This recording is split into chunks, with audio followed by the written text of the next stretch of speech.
I hope I'm helping whoever shows up that needs it. Sometimes, dude, I'll get done at the hotel with a talk and it's the guy that was serving, like holding a tray in the back of the room. And he comes up to me and he says, "Hey, Mr. Hart, I heard most of that. And I just want you to know I'm really inspired. Like, I think I could do more with my life." Welcome to the From Within podcast with Ben Osterveld. Hey guys, welcome to From Within, the podcast. We have a guest named Bill Hart.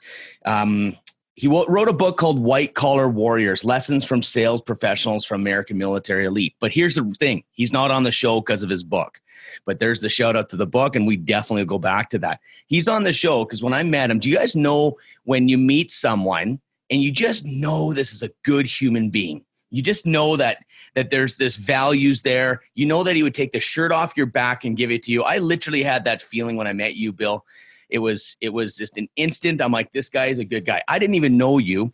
But then when we started talking, it was like, wow, we got some common areas here. We got some old school connections. We got Tom Hopkins, Zig Ziglar, and you turned out to be a coach for the mortgage industry, and I'm a coach for agents.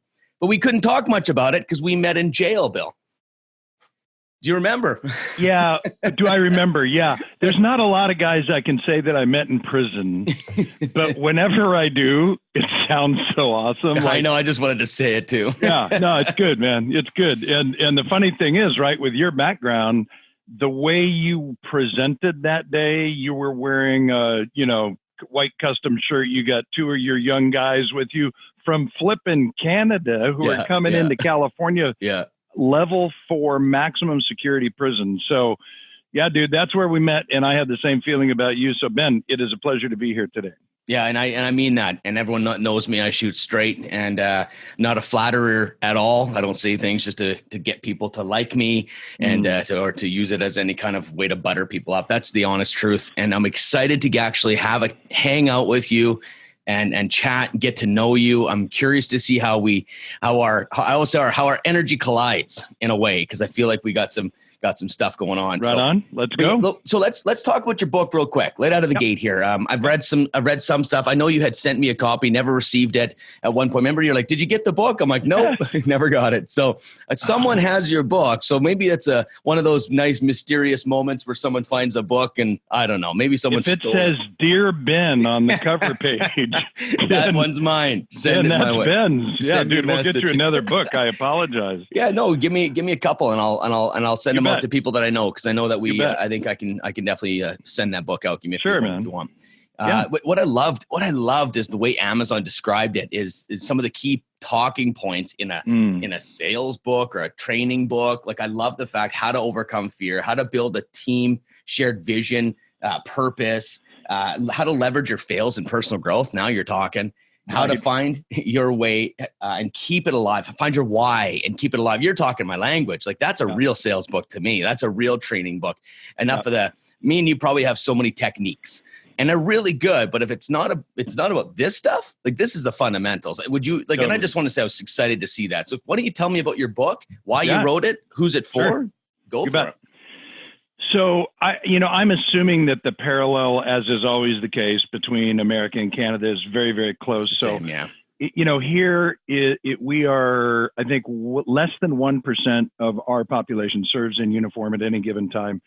So 99% of the population has never served in uniform. I never did. I was the tail end of the Vietnam War. You can tell by the color of that hair.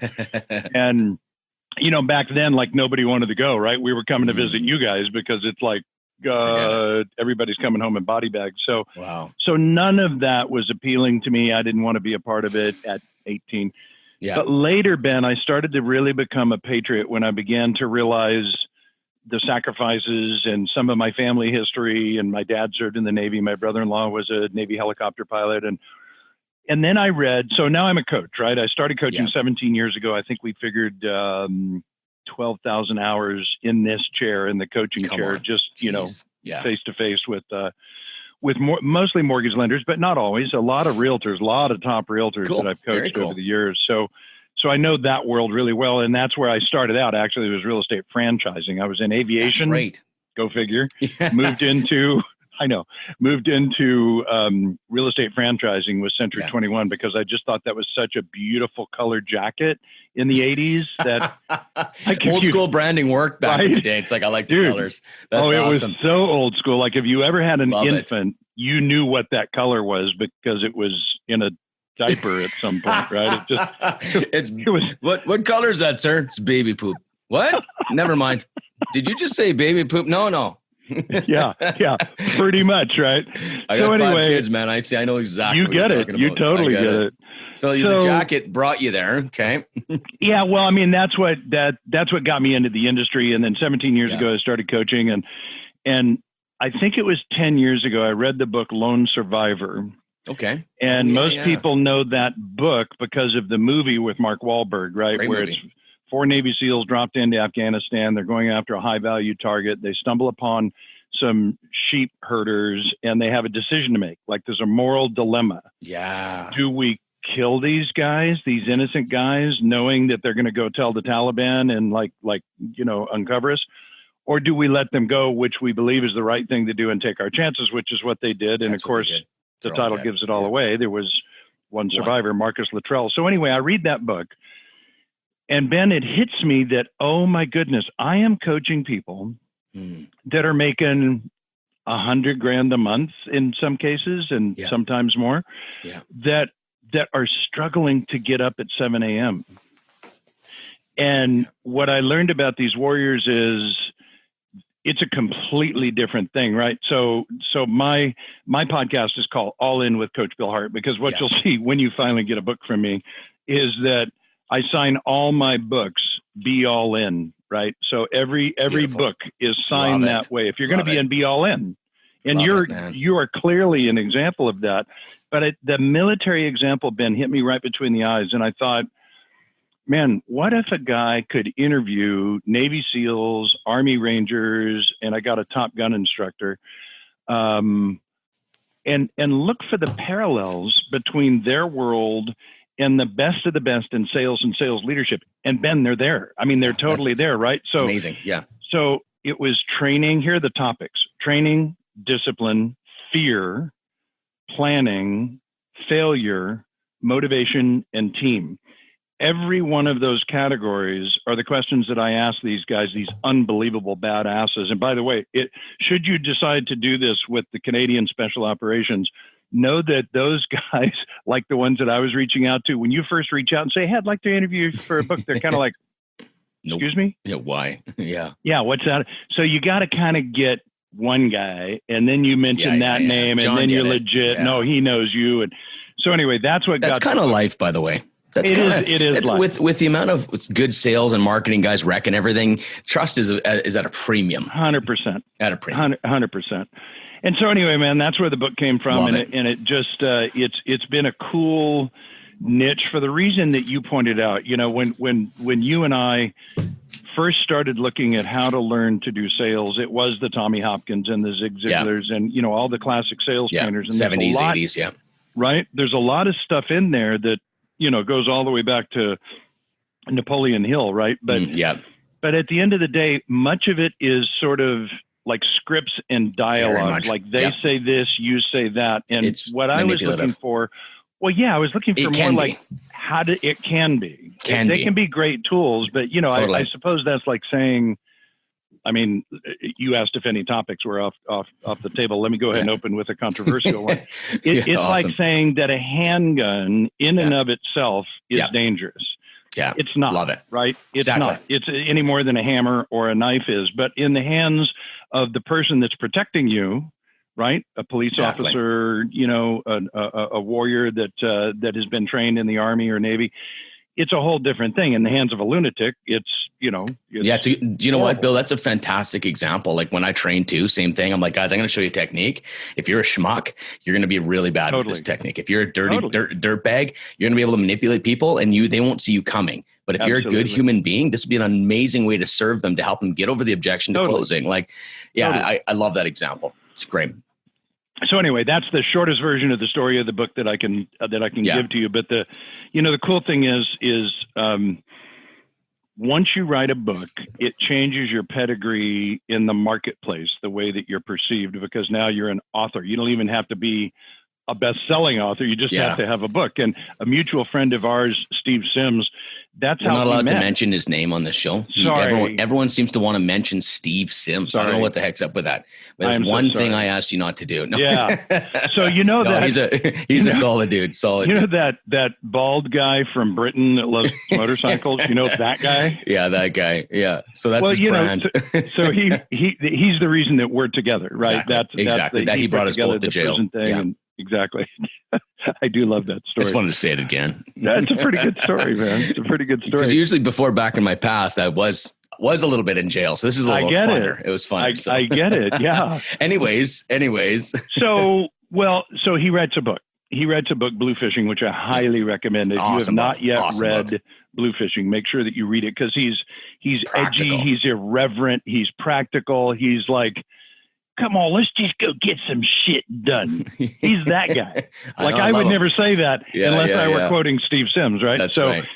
But he writes a book, and I Google him because it's all on the Google, right? And wow, he lives here. Crazy. So I reach out to him on social, and it's like, hey, mate, why don't we grab a beer? And we're friends now as a result. So anyway, books can change things, and it's been really fun for me. Yeah, that's a really interesting thing. Hey, this for people have a perception. If you can assemble your thoughts into a binding, into a book, it does open doors. It's kind of interesting. So so give me a little bit of sense of what you're doing with your time. You obviously told me you're coaching all the time, but I look online and you're signing books, you're doing training. Give me a sense of who you're helping. Yeah, for sure.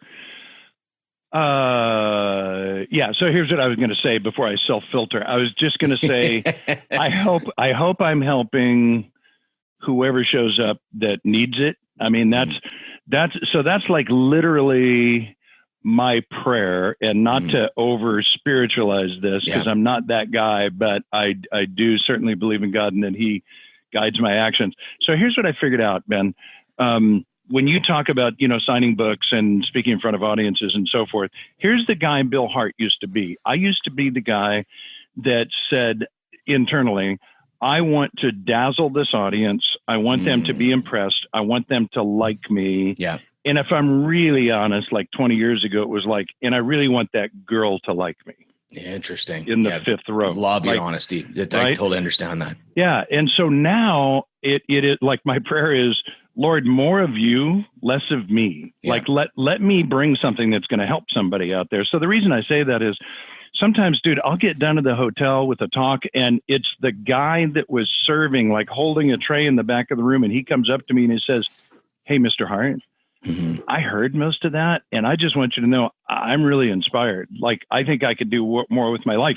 And he was a server at the Marriott, right? So I love it. So to me, that's the magic kind of ripple effect spillover stuff. But yeah, in terms of what I do, the vast majority of my time, it's transitioning a bit, but it is still coaching. I love coaching, one-to-one coaching. Something about it. I love the ability to come alongside somebody, Ben, which is, I'll bet, what you're experiencing as well. Build trust, help people to get clear on what they really want. Like, I think coaching in my world is three things. I think it's number one, helping clients get clear on what they truly want. My experience 100%. Is most people aren't. 100%. Right? Yeah, in the beginning, it's like they think they are. Like, well, yeah, I want 50 deals. I want to make $500,000. Why? Totally. That's my favorite. I knew I'd like you, Bill. Right. So that's what I love. And so, you and I have tools and ways to help them to think a little bigger. Like one of the things that I often say to people is, I don't know, how tall are you, Ben? 5, almost 8, 7.5. Yeah. Okay. But I can run quick. So if you think I'm slow, you're way wrong. I'm quick, man. My legs are big. I got some muscles. You got pistons. I like that. I don't got legs. I got pistons. I'm fast. So I'm going to go with 5'8". So you're 5'8", but I see you as 6 feet tall. And what I mean by that is, love that. Every client has an outline around them in my mind. And it's like, I want to help them to step into that. Dude, there's so much more you can do. Right now, Ben, you're at the top of your game. And there's more you can do, right? 100%. So number one, help clients get clear on what they want. Number two, and you don't have to agree with me on this because this may not be the way you see it, but my experience in 17 years is when I first started coaching, I was very prescriptive, like directive. Yeah. Here's what you need to do. Here's what you need to do. Solution maker. Yeah. And there's still moments where that I think that's You the need right that. play. Yeah. But here's what I know. Think about this. You know this to be true. The psychological truth that people support what they help to create, right? People 100%. support what they help to create. So what I mean by that is when I can help a client say to me, so what do you think you should do? And the client says, well, you know what I probably ought to do? I probably ought to organize my database, get all the phone numbers, all the Yeah, email addresses in one place. Like, great idea. Okay. When are you going to get that done by? And then as a coach, I just hold them accountable, which I think is step 3 to the thing that they said they've done. So again, for me, get clear. Number 2, help them create the action plans that will close the gaps between intention to execution, which by the way is the name of my second book. What is it called again? Well, it's going to be called Closing the Gaps. Yeah. And then the subtitle will be Between Intention and Execution. It's awesome. Because it's what I've learned as a coach, right? It's like, I get it. What's the point? Well, if you coach long enough, you realize you can teach everything. Like literally my entire thing is knowledge is potential power. So I've got a webinar coming out and I literally go, okay, guys, if you've been on 5 webinars in the last month, get the hell off this webinar, please.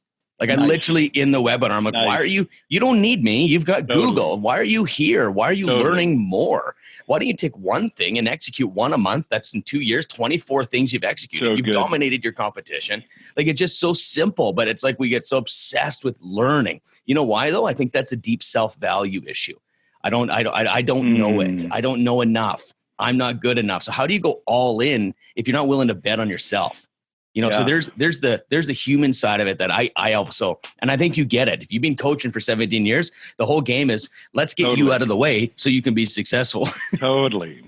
And you know, there's so many crossovers, Ben, between what you just said about the person that kind of becomes the webinar junkie or event junkie or whatever. Totally. And think about it in your personal life. And I know I can speak from my own experience with diet and exercise. It's easy to say, well, you know, today, man, I read about this thing and it's awesome. It's this green tea diet. So I'm just going to drink green tea for the next 2 weeks. And it'll be awesome. Yeah. And they totally crush it, right? For a week or two. Or the workout. Yeah. Or the workout or the new piece of workout equipment or whatever. And yet when you see the guys and the gals that are like fit and they take great care of themselves, they just do what they do. And sometimes it's like, here's an example. This is so old school, dude, but I think you'll love this. There was a guy named Jim Droz, D-R-O-Z. He was the #1 realtor for Century 21 internationally in like 83. Okay. Now I am wearing a gold jacket. I have dark hair and a mullet. Man, I'd love to. We should somehow get that picture. It was, no, they've all been destroyed. I'm just telling you. A mullet burning. Anyways, theoretically, what I used to look like. Yeah. So I'm getting ready to put him on stage at a sales rally in front of a bunch of real estate agents, right? And he says, well, why don't you come over to the house in the morning and, we'll start there. Well, what I don't realize is, Ben, Jim lives in this area called Newhall, California, around Valencia, Six Flags Magic Mountain, if any of that rings a bell, just north of LA. And he's got a 3-car garage, old school house, ranch style. Ranch style, does that mean anything to you? Yeah, like bungalow ranch style. Just doesn't have a basement, right? Yeah, exactly. Yeah. Nothing here does. The basement here is called China. Like they don't dig. No basements. We got basements, lots of them. I get it. Well, that's good. That's bonus square feet, brother. You got it, man. Now we're talking industry, right? Right. Totally. now we're talking real estate age. Oh, that's double the square footage. You want to put an offer now, or do you want to do it tomorrow? Like I can come back at 3 o'clock, 4 o'clock, or 5 o'clock, or 6 o'clock, or 7 o'clock. Does any of those times work in the next 3, 4, 5 months? Because I can come back. That's sales, right? That's pretty good. That's pretty good right there. Yeah. So this guy, I show up at his house, and the reason I tell you about the house and the garage is the garages are in the back, which is sort of interesting. Like the driveway's along the side. You come around the back, and then you see, there's a 3-car garage. So he gets in there. He pulls out 3 old, like 40s cars. They're all classic cars, but he pulls them all out. You smell the exhaust because love it. That's what those cars did, right? Yeah. He pulls them all out, and then you see, oh my goodness, he's got all this old school workout equipment, and he starts dragging stuff out and putting these 50-pound and 100-pound weights down. And so we're talking while he's working out. is basically what's happening. But the point is, think about this. How inconvenient is it to work out every day? And this guy was in unbelievable condition to have to pull 3 cars out of the garage, pull the equipment out into the middle of the floor of the garage, turn on his little old school radio, right? And work out. And then when he was done, he'd push all the equipment back, put the cars back in the garage. Like, dude, like build a gym. Yeah, or $50 a month, go to the gym. Right? Yeah. Right? But that's not what he did because it was so old school. And I believe it's the same thing with what you're talking about. When you say find one thing, go deep, implement. Man, if you're watching this right now, if you're listening to this, you guys, that what Ben just said to you is gold. And I can tell you again, 17 years in this chair, if you ask me what the most effective people do, it's actually what you've been doing. If anybody's watching this on YouTube right now, every once in a while I'll say something and you'll lean over and make a note. Yeah. Here's what I've learned. Highly effective people in any industry, not just real estate, they execute right then. Like what I'll hear is in a coaching session with somebody who performs at a high level, I'll hear, they're typing in the background. It's like, oh yeah, I just sent that to my assistant so we can get that ordered. Or yeah, I just ordered that book. Or yeah, instead of what average people do, Ben, is, and there's nothing wrong with average people, right? I'm not condemning them. I'm just saying, like, it's just the numbers. It's just what most people do. Well, yeah, let's just break through not average. that. It's just literally the number of average. Yeah. Totally. I don't know if this is taught in real estate school or what, but it's like, okay, you're going to be a real estate agent. Get yourself a yellow legal pad and write to-dos all day long and cross them out as you go. And how many real estate agents have you seen that do that? Like, okay, so I'm just going to call it out. Stop that. They just list. You mean? Stop making lists. Yes, stop it. I mean, yes, of course you're going to have a task something. List. Yeah. But David Allen told us in the book, Getting Things Done, The Art of Stress-Free Productivity, that my favorite book on this topic.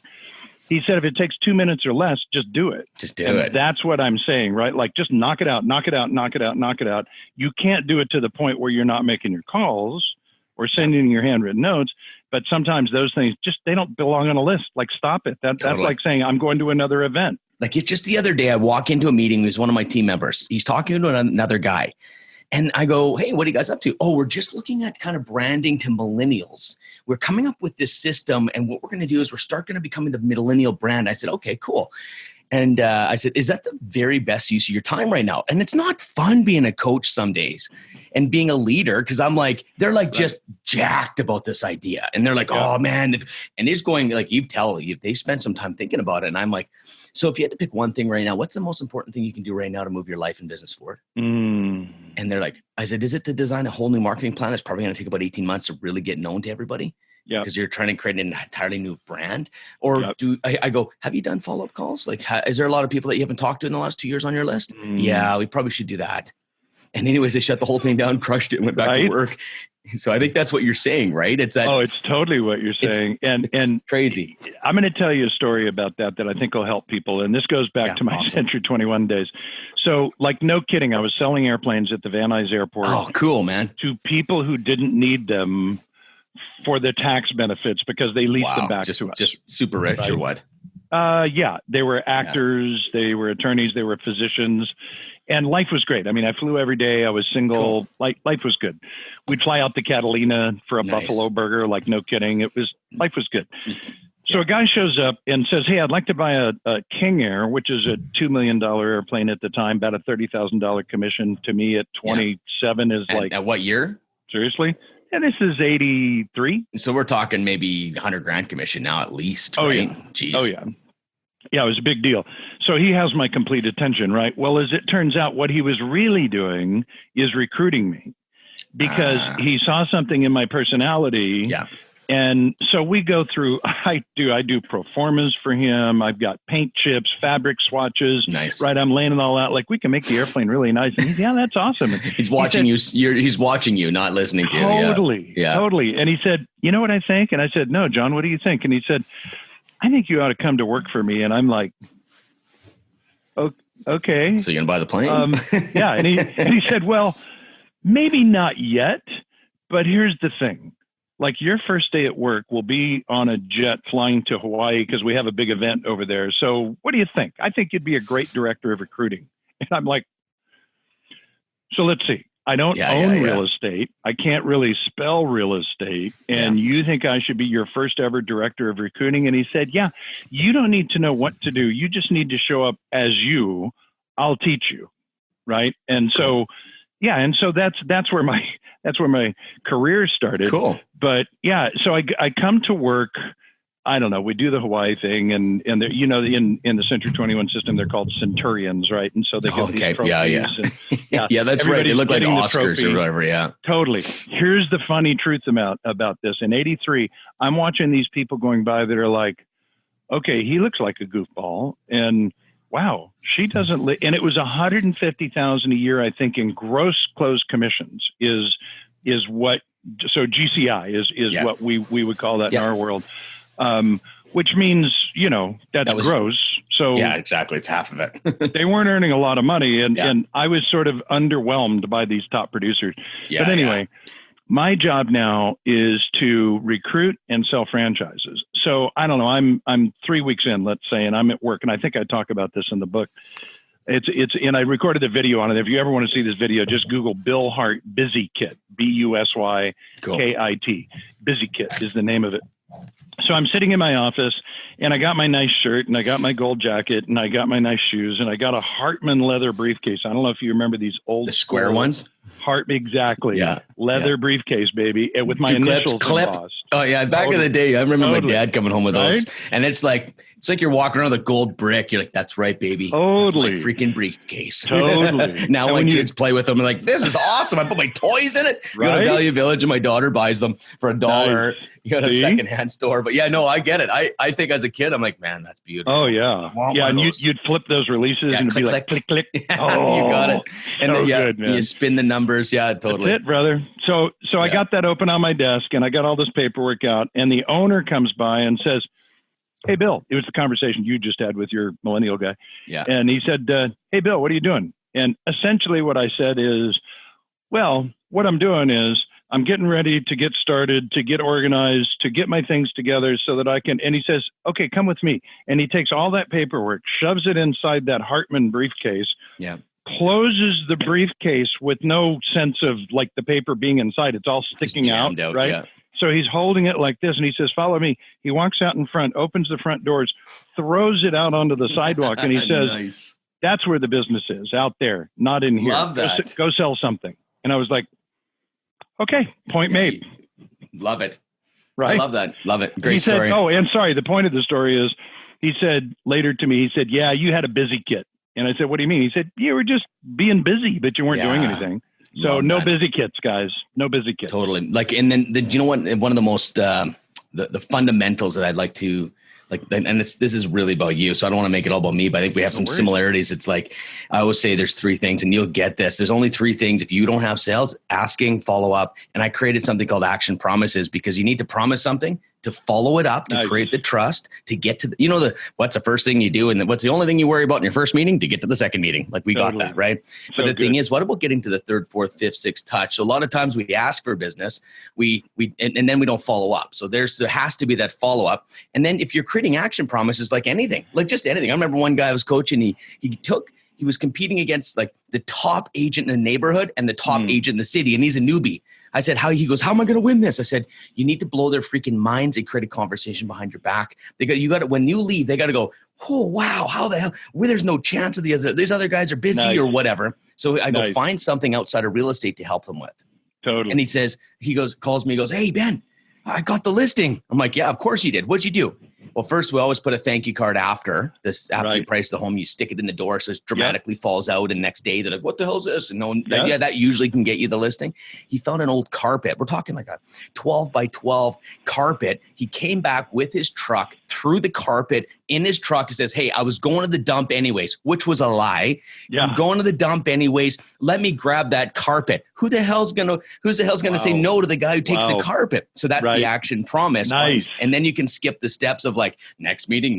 You're like jumping into the game. So that's what, you know what I mean? Like try to find that way to be like way out of the box and be like, oh no, I'll build that IKEA shelf. I love building those. Just put a little beeper on my voice when I swear. But anyways, but yeah, no, like I'm with you, man. I'm taking in what you're putting down for sure.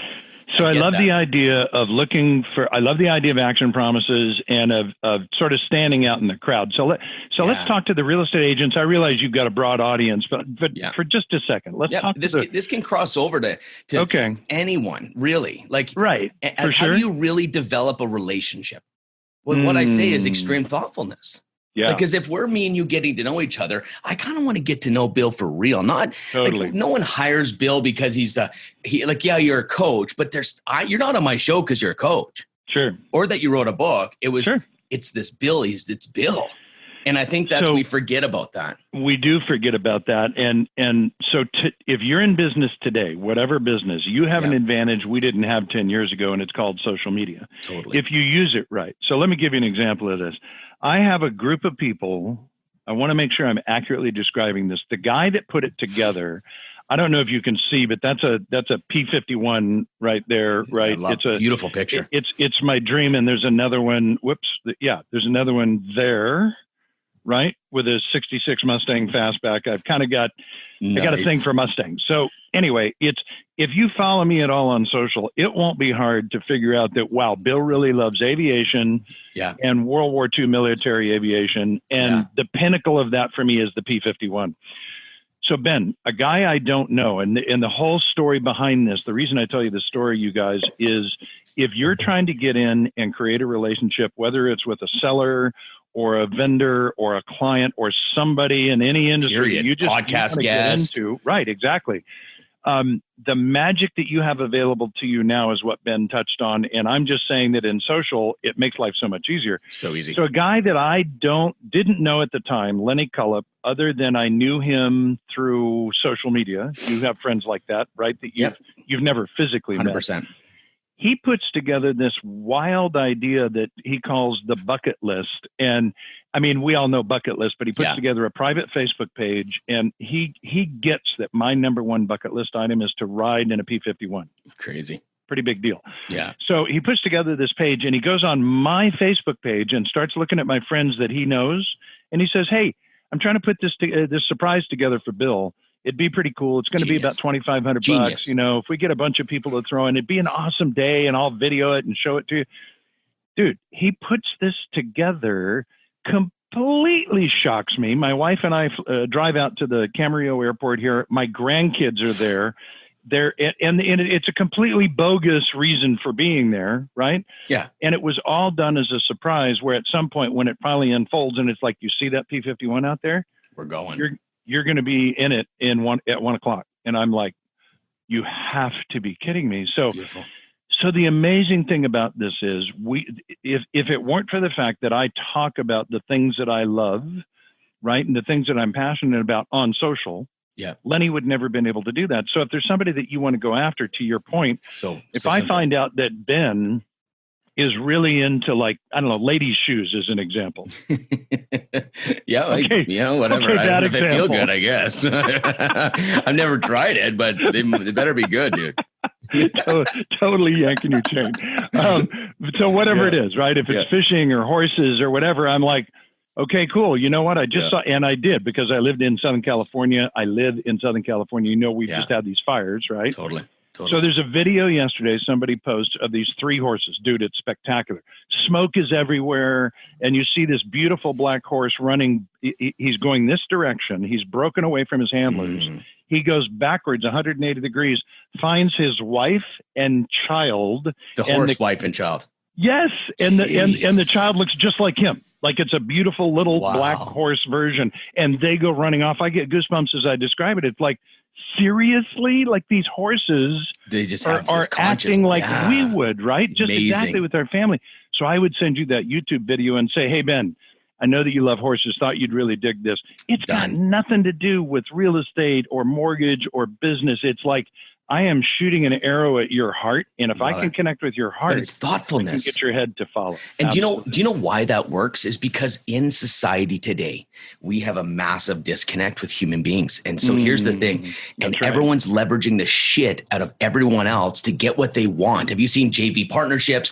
I'm going to come on your show, you come on my show. We're going to puff each other up. It's all bullshit. Right. I get people asked all the time, can I get on your show? All they want is a platform to leverage my platform. Totally. And I feel like what happens is it's almost like the real connections missing. And imagine a little bit of thoughtfulness. That's why it's limited edition. Because of social media, we don't even do that. That's why, Bill, is that my dad was a sales guy. And that's why I know all the stuff that I know, because I dove in through 1970s training before I jumped into anything else. Oh, that's so cool, man. And so that's where I learned what an attempt was, everything else out there. I just know it all. And the thing is, though, the reason why there's an advantage for guys like me and you in that training, because there was no social media. That's right. And you had to make a connection. And it was back in the day, it was about quality. It was about real, like spit in your hand, handshake stuff. It's gone now. So now if we could come back to a simple, thoughtful act, we as human beings, even in our relationships, we don't get listened to. Like truly listened to. It's like, what is Bill really? What's his heart? No, what's Bill? I'm going to do the best interview I can on this podcast. No, like who is Bill for real? How do I make that connection? And I think that it's funny because why that works, because we need to talk about why, because it becomes a strategy and becomes a script. If I give this guy, I find out he likes airplanes, he will be that what you can get from each other. If we can break it down to another level going, because he'd love it.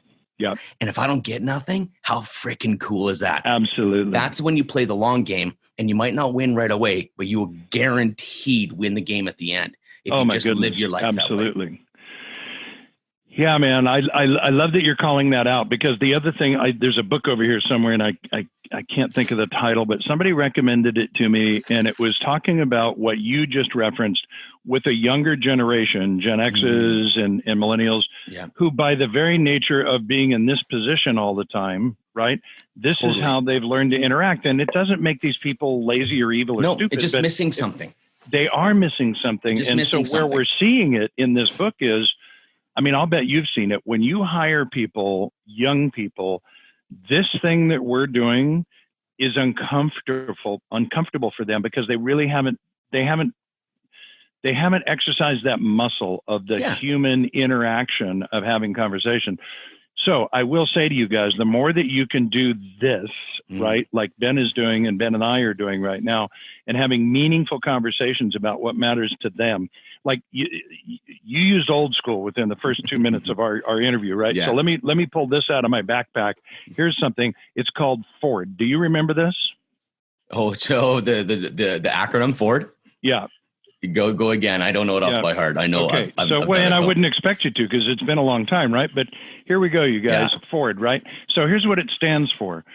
For us, family, occupation, recreation, and dreams. There it is. Like if you get nothing else out of our time together here, when you meet somebody that you want to learn about them, and I am not saying you do this like a checklist every time. First it's F, then it's O, then it's R, then it's D. Yeah. Then again, then it becomes authentic is attraction. Totally. When script is like, what do you want? It just feels like you got to be yourself, no matter if this doesn't feel like you, don't do it. Like. But for sure. So check it out. I want to get to know Ben. Yeah. So I'm going to ask about your family. Like, dude, 5 kids. I mean, And then I'm already, even though I know we're doing an example, I can't wait to tell you.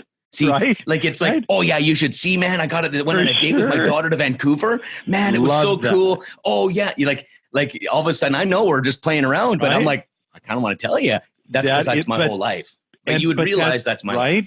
Exactly. And for some people it won't be, by the way. Right. For some people it's going to be weird and awkward. Like, well, my parents were killed when I was 8, and I was adopted, or I was in 6 foster homes, and I don't have any kids. But right? You know something about the world. But you can also find an empathy at that now. So it's a different angle, right?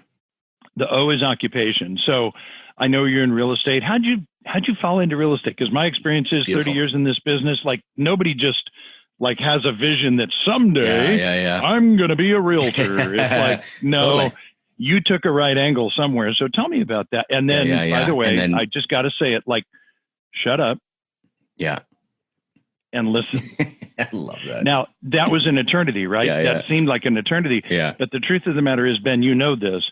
Get it. You know this really well if you were studying sales. Just shut up. In the 70s. Totally. Yeah.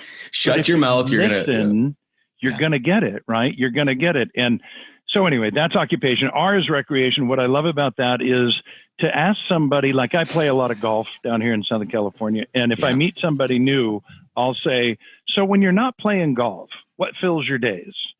And awesome. they'll tell me like what they do at work, what else they do. Like, well, we've got this jet ski. We just bought this boat. You know what I really love? Reading, man. I've got this little spot in my house and I love reading. And then D is the big one, Ben. And this is the one that people shy away from, but I want to encourage you guys to lean into it. D is dreams. Yeah. So what I mean by that is if you can figure out a way to frame it in such a way that you'll make it comfortable for the person to answer it, to say something like, well, you're obviously very successful. I mean, Ben, what you're doing is awesome. I love what you're doing this, but like fly me down this road a little bit. Like, what do you see 3, 5, 10 years out? Where's this all taking you, man? Which is a cool Ben's question to ask people. Right? Let me tell you what I see. Like, I want to make a difference in the world. I want to create a foundation. Or I've got a guy right now, not my client, but a guy that I coach with. Yeah. His client, after this conversation, said, you know what I would love to do? He's got young kids. I think they might be 9 and 11. He said, I would love to take my kids to Spain for a year. Mm-hmm. They're in Spain for a year because he was challenged by his coach. The closest I've gotten to this is a guy that went for 90 days to Southeast Asia. Cool.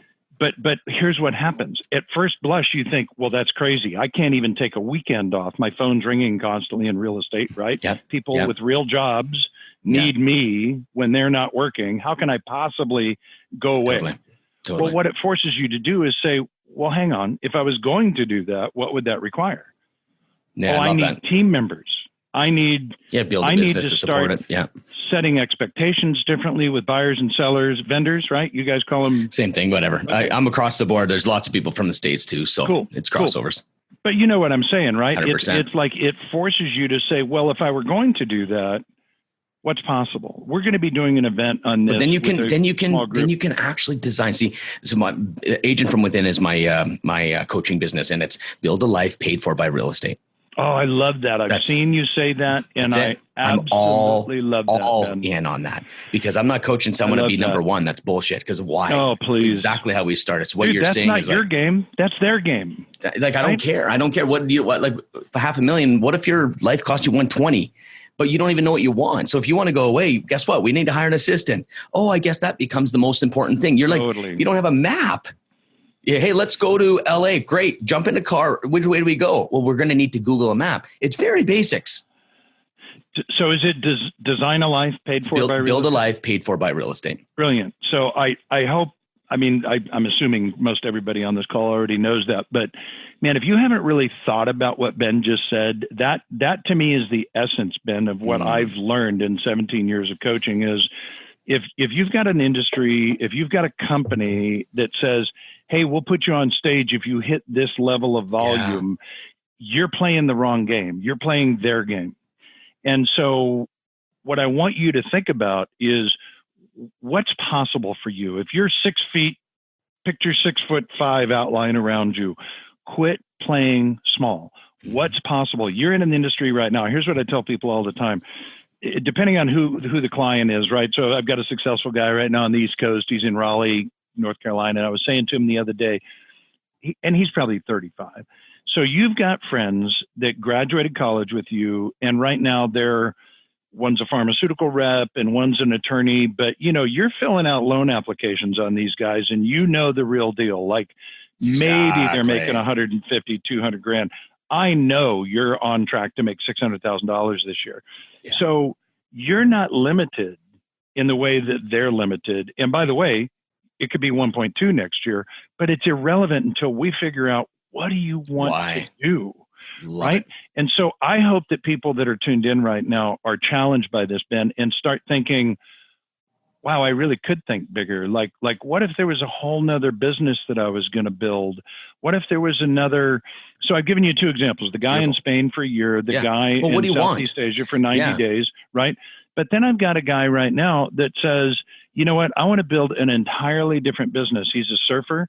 And so he's building a business based on surfboards and gear because that's what lights him up. Like that's his thing. And I'm, dude, let's make your business sustainable without you. So maybe over the next 6 months, you're spending like 10% less in your real estate business. Yeah. But what if you were 20% out or 50% out? Like, at what point does the switch flip? See, we got to solve the right problems. See, Totally. If it's just to get that stupid president award or whatever stupid award that they want to call it, according to whichever brokerage it is, it's all bullshit to make you sell and then make you feel arrogant to put on your business card. No one even knows what it is. It's not even centralized awards. It's just like, let's make one up and let them chase it. But like, the thing is, then if that is your plan, then we're going to, as a coach, and Bill, I can tell you're an awesome coach because you're going to go to the heart of it. And a lot of coaches that out there, they're going to, okay, you want $500,000? Okay, here's what you're going to need to do. Let's work it backwards. Let's do 400 calls. You're going to need to do this. That's how much, and they create a plan that nobody does. Why? Absolutely. Because it doesn't mean anything to them. Got to be connected. You got to be connected. So this connected. Is surprisingly really nice to talk, Bill, because this is actually somewhat limited edition. It seems a bit limited in the sense of all the coaches I see out there. I don't see this conversation happening outside in the public eye. I see a lot of people going on, well, you want to be a top producer? Do you want to be an all-star? Do you want to know how to win big? But what about your people at home?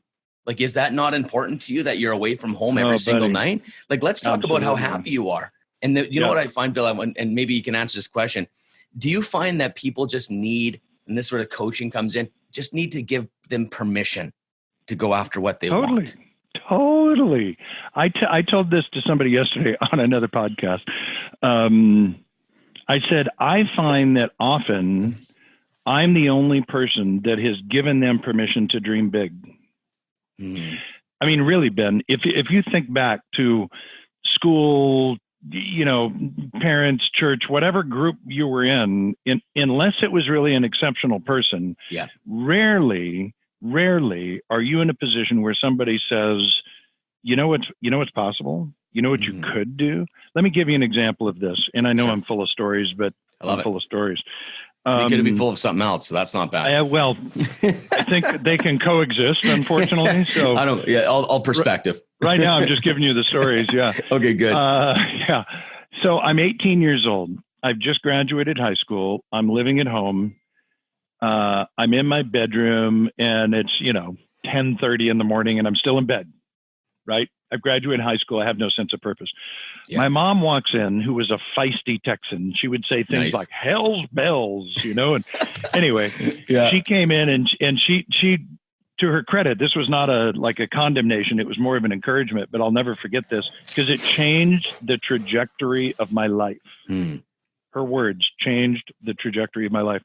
She came in and she sort of, I forget if she sat on the edge of the bed or if there was a chair, I don't know, but we were at eye level, and she kind of looks out the window with me, and we're looking at blue sky and white fluffy clouds. It's California, right? It's what it does here. And she said, if I were a young man like you on a day like this, I'd go over to the Burbank airport, which is maybe 10 minutes away, and I'd find out what it would take to learn to fly. Now, I say that, and I think, you were such an idiot at 18. Like, I cannot believe you actually listened to her, but you did. And so my recollection is it was like, well, that's a cool idea. Now, Ben, I knew my mom and dad were not going to pay for this. I knew I was going to be paying for it, right? So to be clear. But anyway, I go to the Burbank airport. I am bussing tables at a restaurant called the Magic Pan. I don't know if you remember this years ago. It was a creperie. No. But, so I'm earning a little bit of cash is the point, right? So I have some money. I go to the Burbank airport. I take my first introductory flight lesson. And Ben, I fall in love with aviation that day. Like, the reason you see all this stuff around me is because my mom said that to me that day. So part of what I want to do right now is, if you have kids, if you're watching or listening right now and you have kids, Ben, this as a father, you have so much more opportunity to help shape your children's lives, give them the opportunity to make amazing choices than you believe. I think mothers in particular, like my dad might have said that, I probably would have taken it in a different way, but there was something about my mother gave birth to me, right? It's a soft doorway. It's a soft doorway too. She knows your heart. You know what I do? Fathers try to make you strong. Totally, dude. Totally. Yeah. So I do want to just, for those of you that are parents or contemplating parenthood, don't take that responsibility lightly, because I think we can have an enormous impact. And at the end of the day, Ben, look, you're creating an amazing business. You're a great coach, but I know you believe this because of the comments that you've made about your kids. Your number one greatest accomplishment will be to make awesome humans. Yeah. And that's what you're doing right now with 5 kids, right? Yeah, no, like my role as a dad is to let them be themselves. Yeah. And obviously safety, provide for them and everything. Sure. But there's something inside them that I want to, like, instead of like the words call you out means something different. Like, you do it all the time. Totally get it. It's the 6-foot guy. Like, you call that guy out. So when I call people out, I want to call my kids out. Nice. I want to be like, what do you want in life? Like, and my agenda cannot come into play. Zero. For sure. If you want to play video games right now, you're going to play video games right now. I'm going to let them be. So we're so pressured to, like, especially as a guy, right? We're so pressured to make them into get ready for the world. And my wife and I have this crazy polarizing balance. I'm the guy that like, let's make them strong. Like, I lived on the streets, and now what's what make me strong? Look what I can do in my life. I've overcome so much. It doesn't quite serve them all the time. Yeah. But I'm just saying, I'm with you. Just let them be who they are. For sure. And just let them believe that whatever they want, they can have. Like, if they can come into life that way, like, there's guys swimming in the Olympics without arms, Bill. Totally. Like, why would I ever tell that little guy that you can't swim? You just Absolutely. I just can't even imagine. We need to remember the most impossible things are happening. Guys without legs and arms are swimming because they want to swim. So whatever BS excuse we want to give, it's just, you just got to think of those guys. And then I think about, how do I parent my kid? I can't tell my kid, oh, you can't do that because you're ADD. Bullshit. For sure. Like, you got me excited, obviously. That's my heart, man. I love to bring your heart forward, and I know your listeners and viewers do as well. Well, dude, that's everything we talked about earlier. That's what makes you you. Yeah. And if they see you more than the successful sales guy in the real estate and coaching world, but they see your heart, they're going to keep following you and 100%. Tell their friends about you. Right. And if you talk about basic branding, now we want to get into business. The conversation behind my back, whether I like it or not, is my brand. Totally. That's it. Like, I know a lady in this one city. A lot of people probably know who she was, so I'll try to protect who she is. She's bought every single bus bench. She's got every single billboard, and she's the number one agent in the area. Okay. So she's built it traditionally, right? That's the traditional way. You just spend a couple $100,000 on marketing, and then you just hustle. But the problem is, she doesn't have a team. I have a team of 6, and she does more volume than me. Wow. She's just like, she's got 2 assistants. And the problem is, go into the social media platforms and say, hey, what do you guys think of this person? Right? Because I'm on the same ones. Sure. It's like, you got to use this guy, got to use this guy. And it's like, don't use her, don't use her, don't use her. Over the last couple of years, that's her brand, not this beautiful image she's built. Yeah. And it's something that if I could speak to her, I just would love, just out of compassion. It'd probably be misunderstood, because I'd say you're doing it wrong is how she might hear it. Yeah. But man, you don't understand. Your brand is being built every time you're thinking about being number one and you want to close a deal quicker, or you underprice something because you got so many listings that you got to just crush it. And then it's like, you're so stressed out. You're at about 50% human connection because you're so stressed out. You can't even make it take a second to listen to someone. You're just like, got to get this dropped, got to get the drop, got to get it dropped. So the experience she's giving her client base in a social media viral world is becoming her brand behind her back. So what's going to have to happen is she's got to double her marketing. Yep. To fight that. She's got to double the marketing, 50,000 more mail outs. You got to keep being like, the strategy is just going to get more expensive, and her gross and her net profit's going to go down. Nobody's going to see this. All came from what's the conversation behind your back?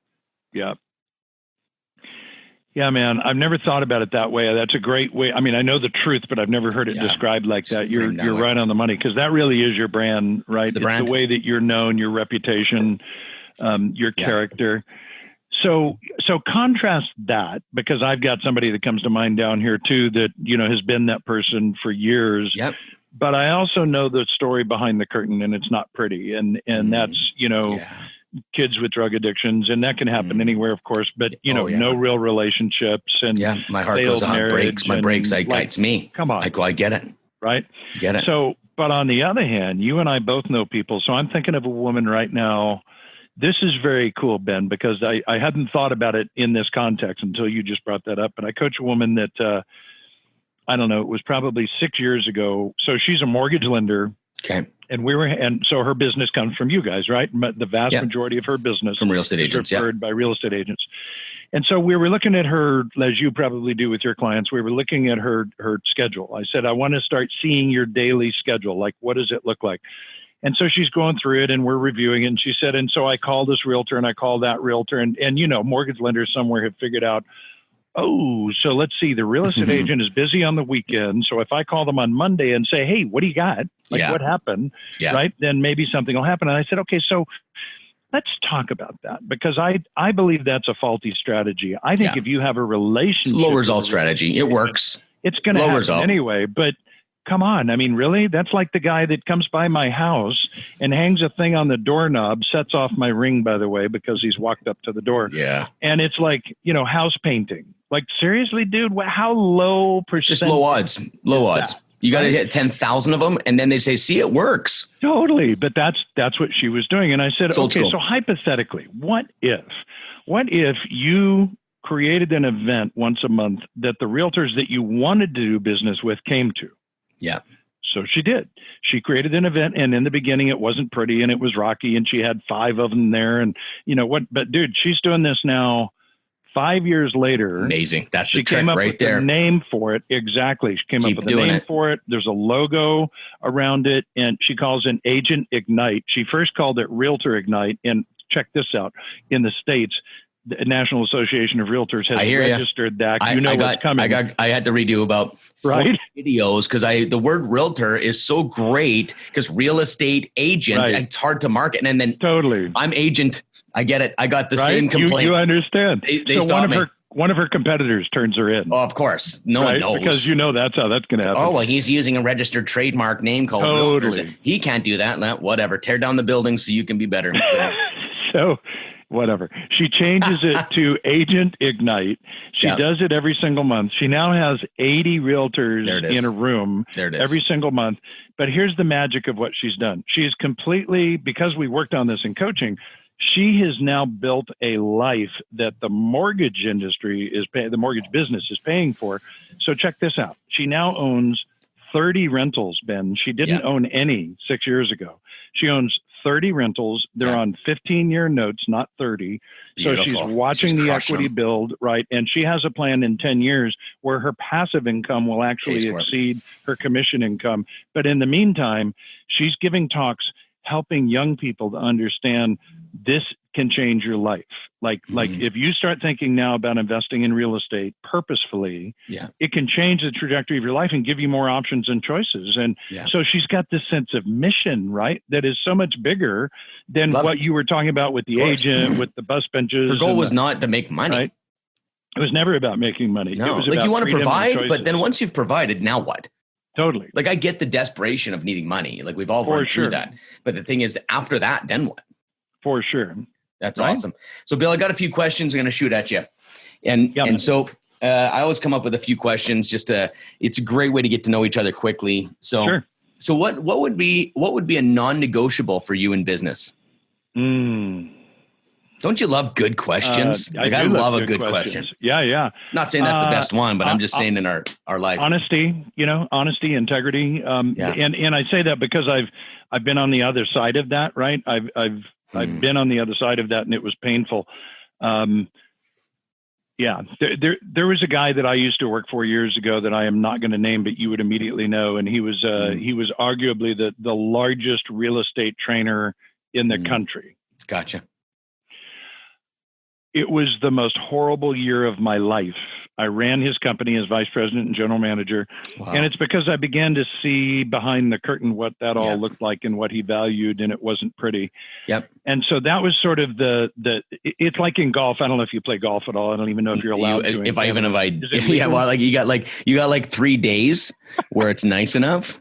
Do you know what golf costs, Bill? You hear? It's cheap. Like like $120 a round because you only got 4 months. I get so it. you got to make the money. Anyways, you're golfing. So you don't want to see me golf. Well, I understand. Well, so I'm sure it's true. Well, it's not true in hockey. So I'm just going to stick with golf. Don't get me going on hockey. What I know, I sorry, got that man. wrapped up. I know nothing about that game, so we'll quickly run into dead ends. I'll need to take you to one of the games, experience. I'll have to get Dude, you enlightened. I would be there in a second. I'd love to, man. I think that'll be on my list. Is take Bill to NHL game as an evangelist. Yes.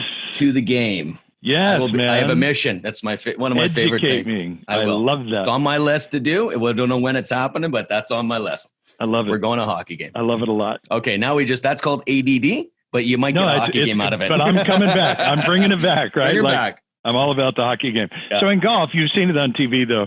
Somebody putts, right? And it's a 15-foot putt, and you watch the ball, and it like curves to the right, and it didn't go in the cup. But I'm standing. It's allowable for me to stand behind him. You don't want to be in his line of sight, right, or hers. But you can stand back there, and you look, and you go, oh, I didn't see that. Yeah. I thought it was going to go straight. It went to the right. So sometimes in life, you learn more from what somebody else did wrong or the negative thing that happened. And that's what that experience did for me. So that put me on a trajectory of, because I had really just done that for the money. There was to say that there was no values match is like saying, and I'd really like to just take this pen and stick it in my eye. Like, I'm probably not going to do that. Right. So yeah, for me, honesty, integrity. It sounds like I've been trained in Myers-Briggs and personality training and stuff. And I feel like the reason why me and you probably connect is because we're values first. And it sounds like your non-negotiable is probably even more than that. It's like, if you go against my values, like, it's almost like it's almost because I can relate. It's like done deal. I'm not like, I don't care what the price is. I don't care the loss. I don't care the opportunity I close down. I don't care. This is not a logical move. This is my values. And if I don't align, I'm going to feel like like an ant with a lighter on me. Like, that's terrible if anyone does that. But anyways, jeez. So, okay. Next question. What's the best physical gift you have ever received, Bill? That really something talked about. Obviously, you've already answered the question. We're going to skip the one about being in the, what is it? The P51. Yeah. So other than that, because that is over the top. And by the way, on that note, that man got on my show today. Just realize this. Right on. He is, because think about this though, because he did something worth talking about. And not only talking about, bragging about, he's on From Within, the podcast, getting exposure. He doesn't even know the length that it's going because he took you on that plane ride. Just a little note, so people need to think about that. I love that. So I have to just tell you quickly, and I will answer the question about the physical gift. So Lenny Cullip works at, this is not bad, he's in the mortgage industry. He works in San Diego and Alaska. Really? Imagine that, right? Jeez. So he's closer to you on the northern border anyway. Yeah. Lenny then did a second one. So now he's got a group of like 30 people that chipped in to pay for my experience. Yeah. And he said, well, there's going to be more. Like, we're going to do this again. So he came on about 2 weeks ago and said, okay, I want to introduce you to, I can't think of the guy's name, but he was a Vietnam vet who had esophageal cancer. His voice. Who was a huge Denver Broncos fan, NFL.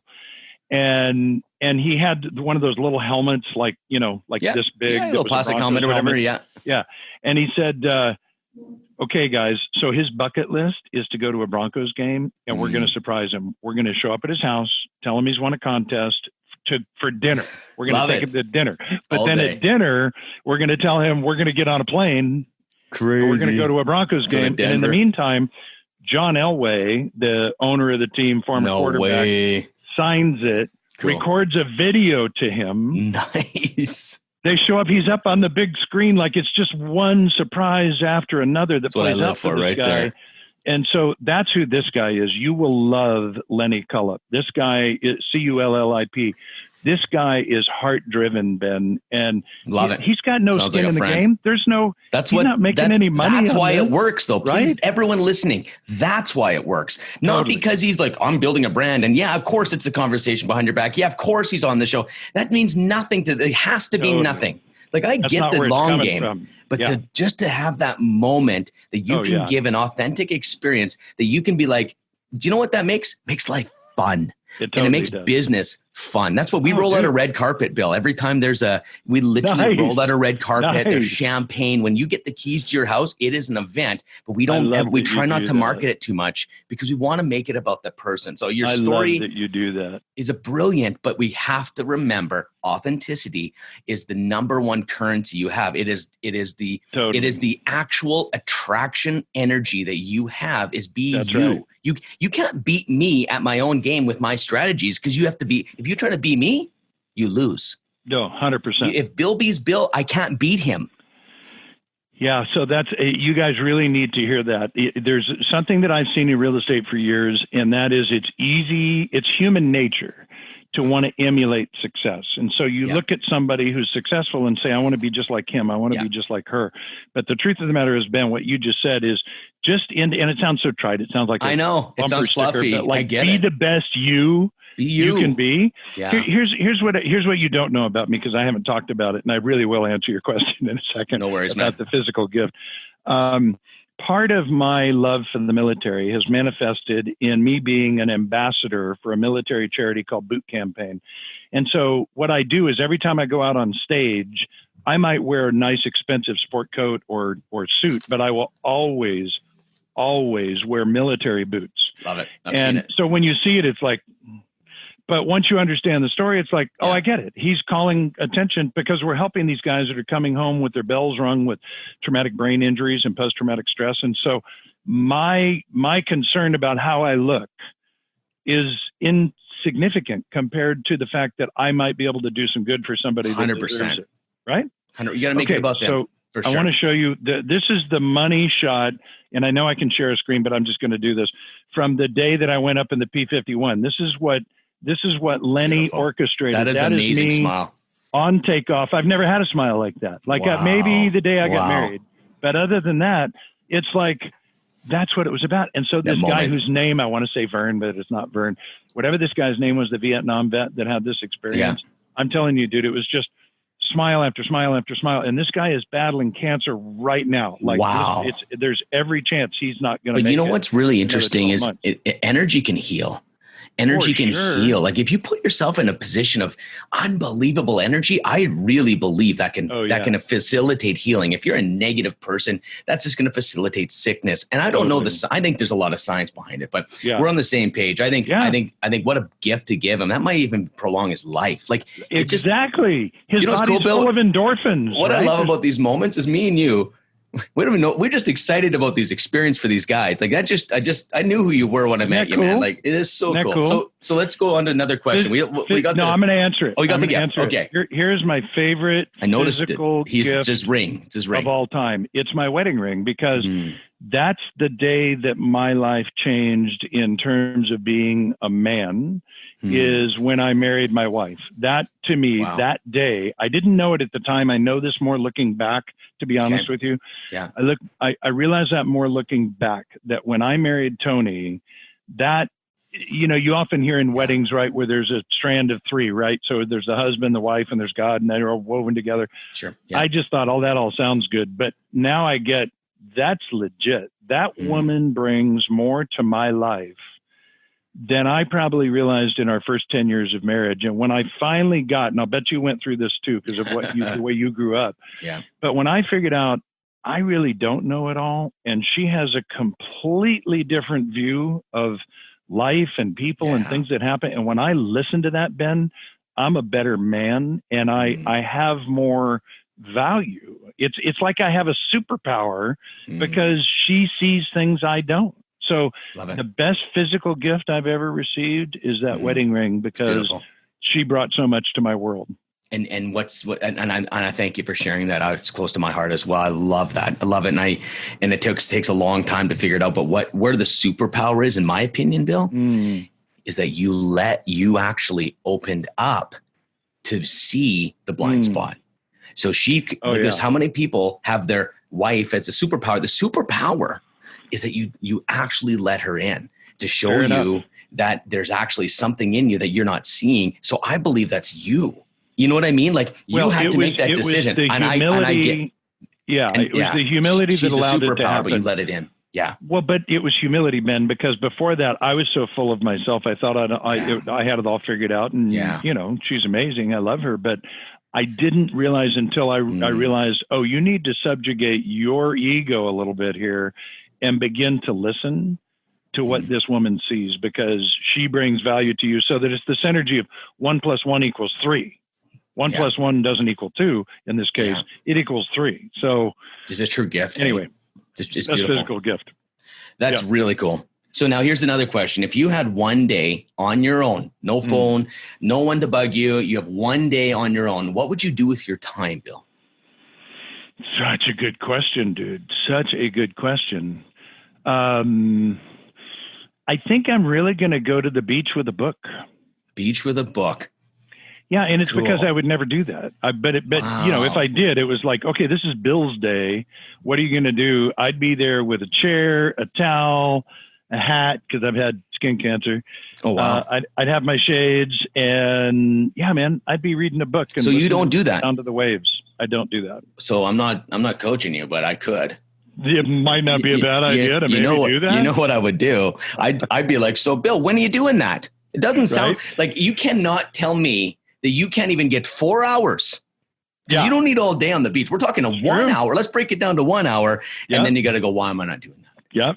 You know what I mean? But I'm not going to coach you into that. I'm not going to do anything about that. But I personally... I think you just did, but thanks for backing away. Yeah. Yes, bugger off. Yeah. So that's awesome. So here's a little more serious question. Why do people know the answer, but they don't do it?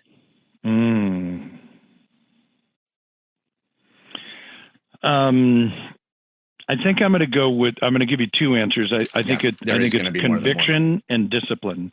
And so what I mean by that, it's like, where was I the other day? I was someplace walking into a building and there were two people smoking. Okay. And I thought, it's 2019. It's almost 2020. Like, there's abundant evidence that smoking is horribly bad for you. Die. Yeah. How is it that people continue to smoke cigarettes? I mean, China, it's the whole country, right? And so I don't understand that, but I think if there's a lack of conviction, then it's easy to have a disconnect to that thing, right? So let's go to the positive side. If I know that, it's a really good point, though. Really good point. Yeah. Right. But if I know that, here's a great example. I love cheeseburgers, dude. I love cheeseburgers. Really? What? Yeah. Really? Why? I don't know. I grew up with them. I just, nostalgia maybe. But whatever. I love cheeseburgers. Just love the cheeseburgers. Gotcha. Yeah. But I've also had colon cancer, like crazy 23 years ago. Wow. Right? So last night I forget what it's called, but it might be called Better Than Meat. It's this new Beyond Meat. And Beyond Meat. Yeah. So I think I'm going to try it. And so I cook it up last night and I'm like, okay, this is spectacular. Like, I am really genuinely surprised that unless they tell me there's some chemical in here that's going to kill me a different way, I'm going to be cooking these from time to time because that was really tasty.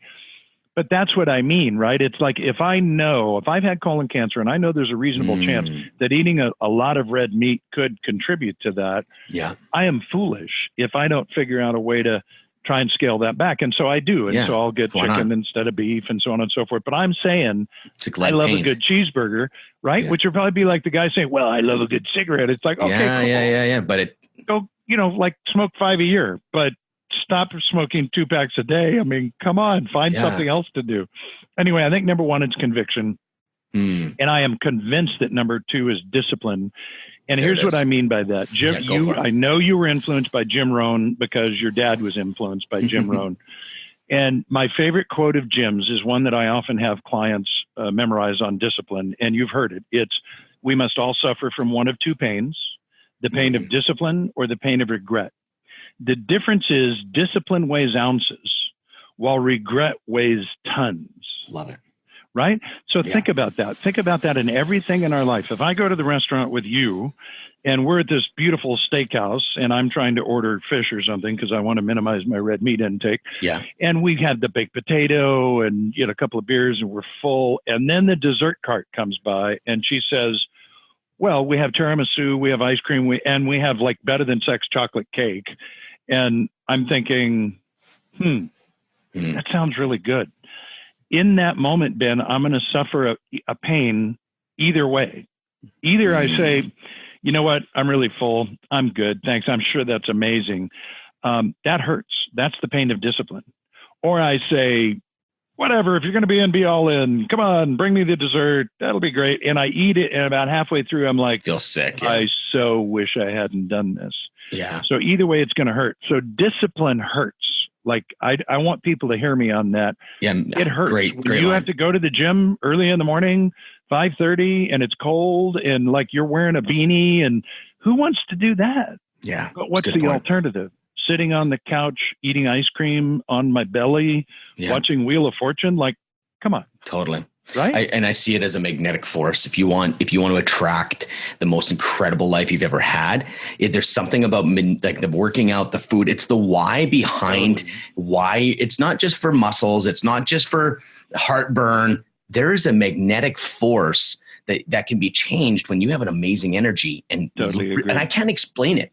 I work with people on a personal level, and we have human transformation happening at all times in these. And I'm sure you've experienced it too. When the human transformation happens, like they make those, somehow they change their eating, they get working out, all of a sudden they double their income. Like I don't know how that fully works, but I've got evidence. What I think part of it is. Yeah, let's hear. Of course. Well, I don't know if you read the book by Charles Duhigg, The Power of Habit. It's a yellow cover. It's a great, great book called The Power of Habit. But he talks about I think he calls it the habit cycle. And in there, he talks about the idea that, first of all, it's a fallacy, a scientific fallacy that it takes 21 days to create a habit. Now that they've really studied it, it's like, well, if it's an inconsequential thing, like a new thing I'm going to learn to do on my iPhone, you can probably knock that out in 7 days. But if it's something that's really more complicated than that, where you say, well, I mean, let's just go with something that you and I would both coach people on, like you need to make 5 calls a day or whatever it is. That's probably going to take more like 60 days. And it's because he talks about the neural pathways that have to be created. And I think, I don't know the science behind this, but I think once you create one in one area of your life, it's easy to then come alongside it. And now it's not just one path, it's a 2-lane highway, it's a 3-lane highway. And so now I'm disciplined with my workouts, with my diet, with my calls. And Ben, here's my philosophy on this. I think it starts with what I call your bookends. What time do you go to bed and what time do you wake up? One of the very first questions that I ask, and I'm wearing a bracelet now, it's called a Whoop. I don't know if you've seen these or not. No, WHOOP.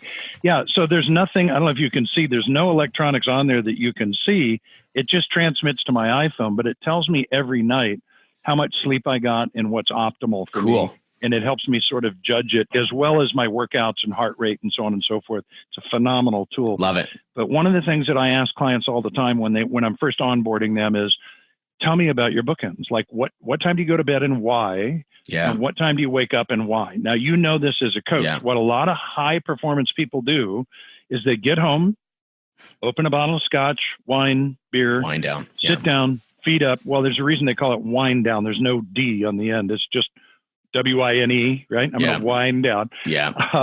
I get you. And I'm going to turn on the TV and I'm going to unwind and I'm going to relax.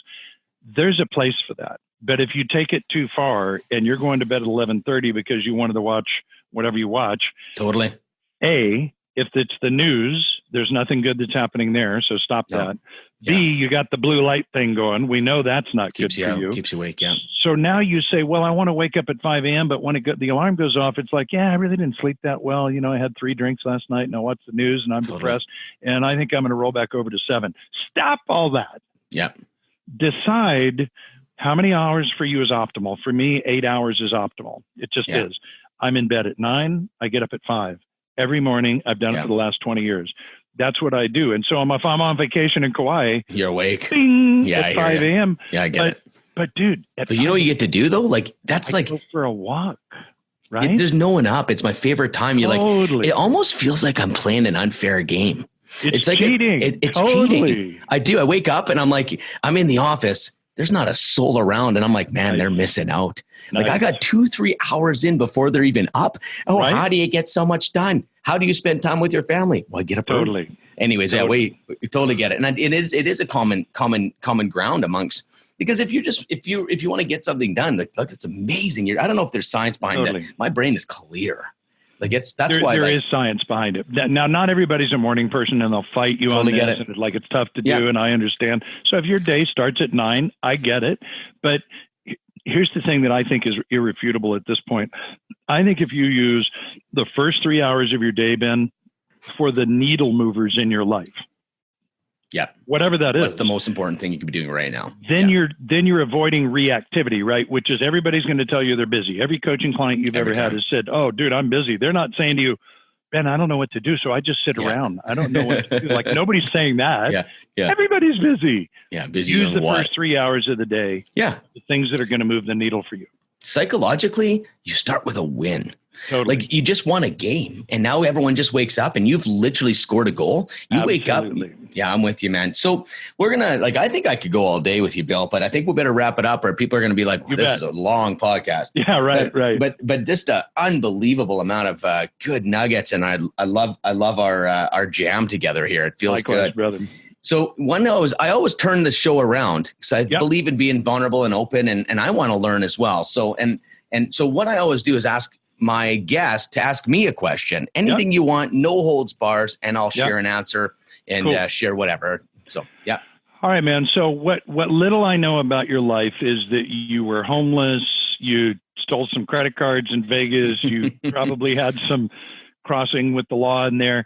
Here's what I would ask of you. If you could speak to your 18-year-old self, what advice would you give yourself, having seen the path? If you could go back and say, Ben, listen to me, what would you tell young Ben? He'd probably say, I'd probably give him too much advice, but I think the biggest thing is now that sounds crazy. Don't listen to anybody. Don't listen to anybody. You listen to that voice inside you and disregard the good compliments and all the bad compliments, and you just move forward. That's all I'd say. And you cannot lose. You cannot lose if you listen to your voice. And that little voice is mysterious, because I don't know if that's totally your voice, but there's that little voice inside you, that would be able to give you the guidance and just disregard the compliments, take them in, that's so good, and then disregard the judgment, because it'll be paralyzing your life. Like 99% of this world, who cares? And don't listen to anybody. That's so good, Ben. That's so good. Well, thanks for being on my show. Oh, wait a minute. No, that's next week. Yeah. I haven't got an invite yet. So maybe we get an invite. Count on that happening. Good. God, you are the epitome of all in. So count on that happening. All in, man. All in. So, you know what, Bill, I really appreciate it. And I just have this feeling we just started a real good friendship. Likewise, my friend. I really do. I feel like what's next, to be honest. It's good hanging with you, and I'm looking forward to that hockey game. I got it written down, man. My word's my word, burgers? Man. Yeah, cheeseburgers, hockey games. Maybe we can get some. I don't know, man. We'll wear some P51 T-shirts. Nice. No? Yeah, I don't know. We'll figure it out. Right on, brother. Either way, man. That's we're LA Kings against the Oilers. Man, we got to time that. Game. Maybe there's a trip coming. We'll see. Let's make this happen. I like the Edmonton Oilers, but LA Kings. There's also Anaheim Ducks. They're right there in the location. That's almost. True. There's a couple there. San Jose. That's close too. I can get to any of those.